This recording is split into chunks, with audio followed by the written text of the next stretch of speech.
nossos amigos telenautas do Brasil e do mundo. Aqui estamos mais uma vez com a TV 100% a todo vapor, né? Para entrevistar a nossa querida e amiga professora Maria Inês Ocanã de Luca. Ela é psicóloga, é neuropsicóloga, especialista em aprendizagem, mestre em psicologia da saúde, membro da equipe multidisciplinar da Associação Brasileira de Dislexia. Para a nossa querida Maria Inês Ocanã, as nossas saudações para os nossos amigos telenautas. Ok. Bem-vindo a todos, né, que estejam aí de manhã, de tarde, de noite. Vai ter, acho que, vários horários que vão acontecer esse programa, né? Então sejam bem-vindos, estamos à disposição para esclarecer dúvidas sobre a dislexia. E uma das questões que tem aqui, que os nossos amigos telenautas estão a perguntar, né, para a nossa querida amiga e companheira Maria Inês Ocanã de Luca, e uma das questões que vamos abordar essa primeira questão. A primeira questão é: dislexia é uma doença? Não é. Isso é importante que fique claro. É um distúrbio, é uma diferença no processo de processar informações. A forma como essa pessoa processa informações. Então, é diferente dos demais. Então, é um distúrbio, não é doença. Então, por isso, não tem cura, não tem remédio para isso. Tem os acompanhamentos e os procedimentos para adquirir estratégias para melhorar as questões de leitura e escrita, que é o que mais afeta a questão da dislexia. Muito obrigado. Está respondido a sua pergunta, nosso amigo telenauta. Mais uma pergunta de um nosso amigo telenauta. Quem identifica a dislexia? Quando a família já tem alguém com dificuldade ou com diagnóstico de dislexia, começa a perceber na criança algumas diferenças. Então, a princípio, a própria família começa a perceber. Mas depois, quando vai para a escola, que é onde realmente aparecem as dificuldades, que a criança começa a demorar a adquirir o processo de leitura e escrita, aí o professor identifica que alguma coisa não funciona bem. Mas quem vai fazer o diagnóstico é uma equipe multidisciplinar. Por isso que lá na BD nós temos uma equipe multidisciplinar, que essencialmente precisa de um psicólogo ou neuropsicólogo, no nosso caso todas são neuropsicólogas, fonoaudiólogo e psicopedagoga. Isso para fazer uma avaliação dentro do nosso núcleo, a gente faz com esses 3 profissionais. Mas nós pedimos também alguns exames médicos, porque nós precisamos saber se as funções dessa criança estão adequadas. Então, a gente pede um exame oftalmológico, uma avaliação neurológica, audiometria e também processamento auditivo central. Para, junto disso tudo, a gente poder chegar à conclusão se é dislexia ou não, porque não é um diagnóstico fácil de ser feito. É difícil, precisa de uma equipe mesmo. Esse tipo de diagnóstico também pode ser familiar também? A dislexia é genética, é hereditária. Então, são células que vão se alojar em lugares diferentes de onde deveriam. Eu costumo brincar assim que quando a criança está sendo gerada, os neurônios já têm um CEP, eles sabem para onde eles têm que ir. E no caso da criança que vai ser disléxica, ela fica em um lugar um pouquinho diferente do que fica nas outras crianças que não vão ter essa dificuldade com leitura e escrita. E essas células estão em lugares diferentes justamente na região que processa a leitura e escrita, por isso que dá dificuldade em leitura e escrita. Existem outros distúrbios onde isso acontece e as células ficam diferentes em outras regiões, aí vão acontecer outros tipos de distúrbios. No caso da dislexia, a célula fica fora de lugar. Na hora de se comunicar com as outras, passar informação, essa informação não chega de forma adequada. Por isso, dá uma lentificação na hora de aprender a ler e escrever e uma dificuldade na compreensão da leitura. Quais são os principais sinais relacionados à leitura escrita? Então, como a gente já começou a falar, né? Leitura e escrita é o que chama mais atenção e tem que ter alteração nessas habilidades. Então, eles demoram mais a aprender a ler. Eles têm dificuldade de fazer a associação entre o som, por exemplo, B, com o grafema, a letra B. Então, ele tem dificuldade em associar essas duas coisas. Então, vai ter momentos em que ele vai escrever o B, vai escrever com banda, com B. Vai ter vezes que ele vai escrever danda, porque não percebe a diferença e escreve de forma inapropriada. Então, principalmente, troca de letras, ele vai apresentar, escreve tudo junto. Então, vamos supor, eu vou à praia, escreve tudo, eu vou à praia, como se fosse uma palavra só. não faz a separação auditiva, escreve como ele ouve. Então, como a gente costuma dizer, né, leite, quente, ele escreve com i no final porque é assim que ele ouve e não como ele aprendeu a escrita. Separa palavras que não era para separar, enquanto, ele não percebe que é uma palavra só. E aí vai gerando várias dificuldades. Ele troca M por N, as letras que são parecidas visualmente, que é o B, o P, o Q e o D, elas são parecidas visualmente.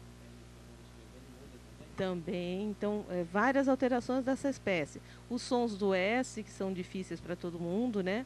Que é S, C cedilha, 2 S, isso para eles também é bastante difícil. Letras que têm um som só parecido, embora a grafia não seja parecida, como o F e o V. Você fala faca, vaca. O som é parecido para eles, então eles podem se confundir na hora de escrever. Se tiver um contexto e você disser a vaca foi para o brejo, ele vai associar a frase como um todo e vai fazer a compreensão. Mas se você disser só faca e ele não estiver atento o suficiente, ele vai ficar em dúvida. Será que ela falou faca? Será que ela falou vaca? Não vai ter uma noção exata do que foi dito. E isso vai gerando dificuldades. Pensa bem, tem uma lentificação na hora de fazer essa leitura, na hora de fazer a escrita, que a parte motora também é um pouco mais difícil para eles.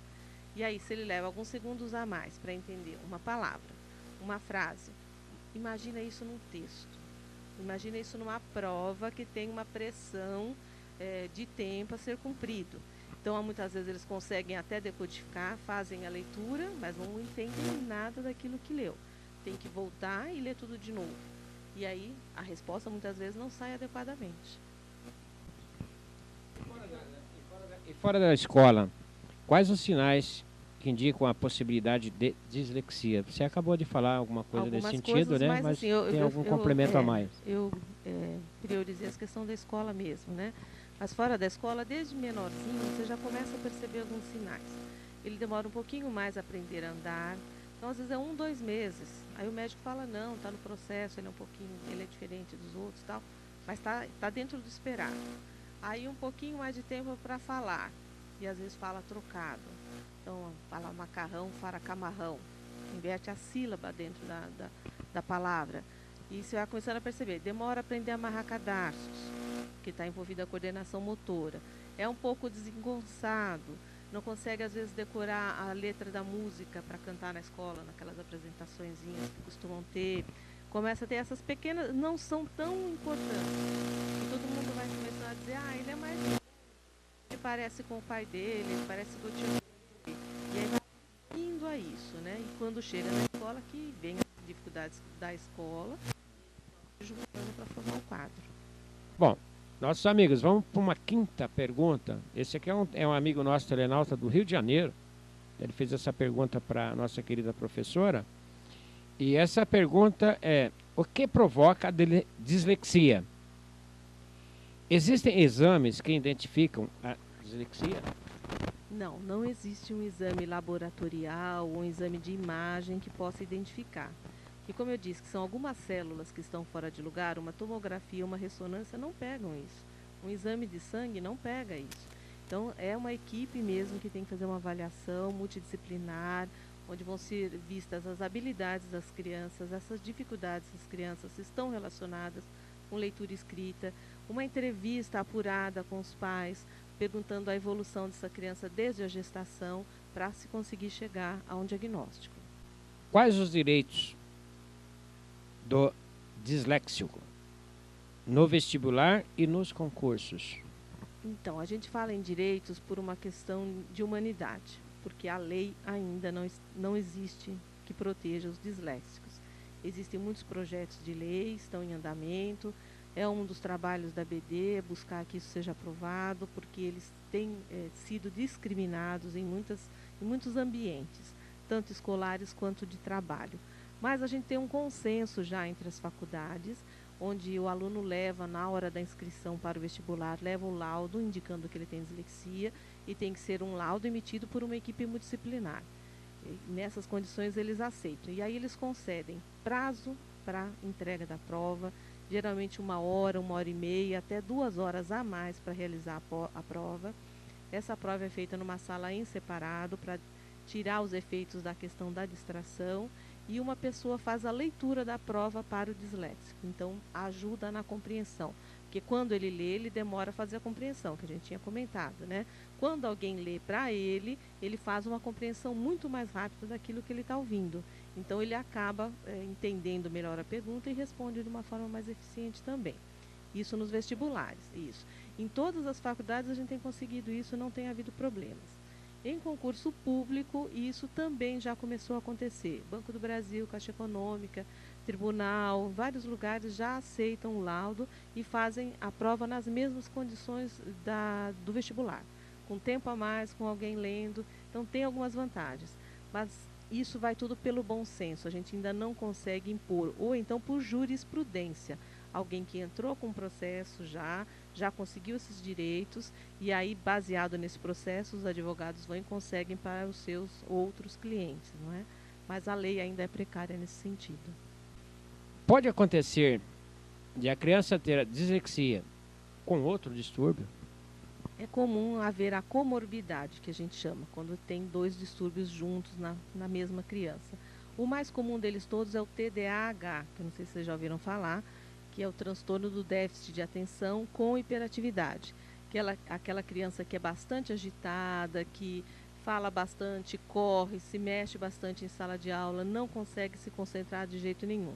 Mas também é comum nós termos distúrbios como a ansiedade e a depressão, como consequência até da própria dificuldade.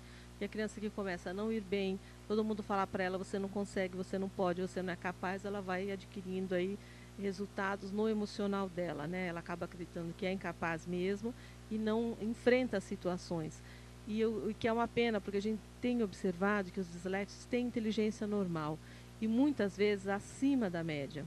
Eles são criativos, inventivos, se dão bem em coisas práticas, em coisas mecânicas, em coisas de arte principalmente. E às vezes eles deixam de buscar uma atividade melhor, um emprego melhor, por se sentirem incapazes, porque ouviram a vida inteira que eram incapazes, mas não são. Dão uma volta por cima.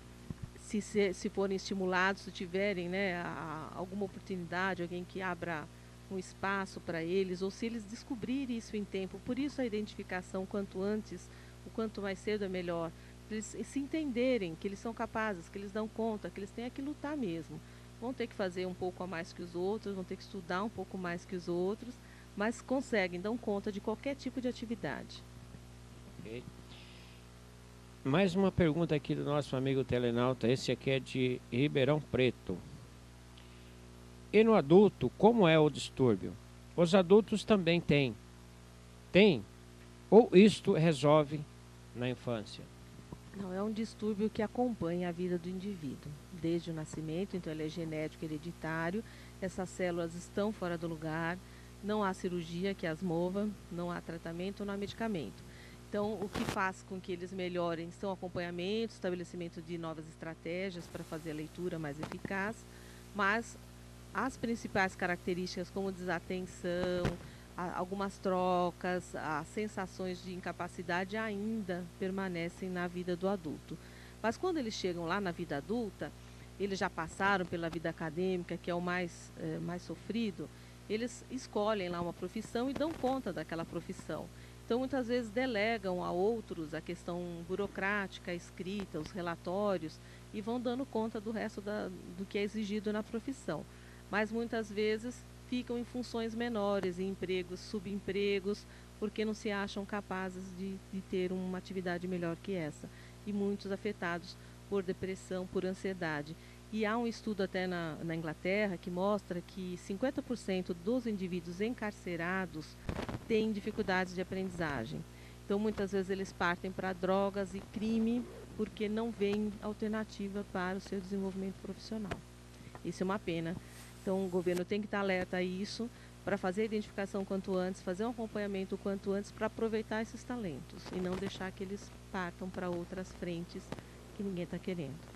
O Brasil também deveria ter um incentivo maior do nosso governo, dos nossos governantes também, com relação a isso, né? O que a senhora acha?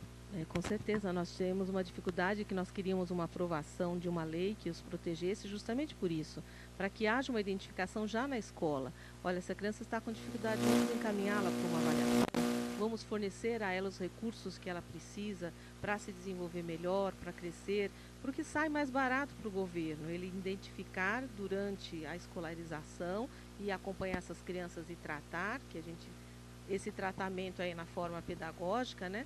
Do que depois, lá na frente, a ansiedade dele, a depressão dele, ou de repente ele estar encarcerado e causando prejuízo. Ok, nossos amigos selenados, estamos aqui na companhia da professora Maria Inês Ocanan de Luca, psicóloga e neuropsicóloga. Ok? Especialista em aprendizagem e mestre em psicologia da saúde. Nós estamos terminando aqui nosso programa. O segundo programa será gravado na semana que vem. E agradecemos nossos amigos telenautas do Brasil e do mundo, com muito amor. E esperamos que hoje é uma sexta-feira, né? Véspera de sábado e de domingo, final de semana aí ótimo para todos. E que Deus nos abençoe.